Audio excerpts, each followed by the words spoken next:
আজকে দুপুরে ভাত খাইতাম গেলইয়া দেখি যে ভালো কোনো মেনু নাই। চাল কুমড়ার পুর, কাঁকরোল ভাজা আর ডাইল। তো শরীরটাও বেশি ভালো না, আর এডি দিয়া খাইতে একদমই ইচ্ছা করতেছে না। তো আমার যখন এসব খাইতে ইচ্ছা না করে আমি কি বানাইয়া খাই আর কি খাইলে আমার মুখে স্বাদ আইয়ে দেখো, এখানে লইয়া লইছি পেঁয়াজ, কাঁচামরিচ একটু পুইরা লইছি, আর একটা শীতল ধুইয়া এটারে পুইরা লইছি, আর একটু লবণ লইছি। বাস এডি দিয়া মাইখা একদম ভালোভাবে মাইখা লাইতাছি। এইটা কিন্তু আমার খুব খাইতে ভালো লাগে, এইটা খাইলে আমার মুখে রুচি আয়ে। তো দেখো কি সুন্দর জি সেন্ট বাইরিছে, ওয়াও!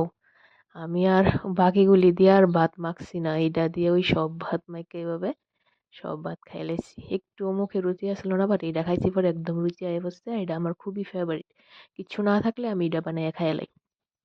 তো বাকিগুলি আইটেম আমি পরে হুদা হুদা খাইছি, আর এটা দিয়া সব ভাত খাই লাইছি।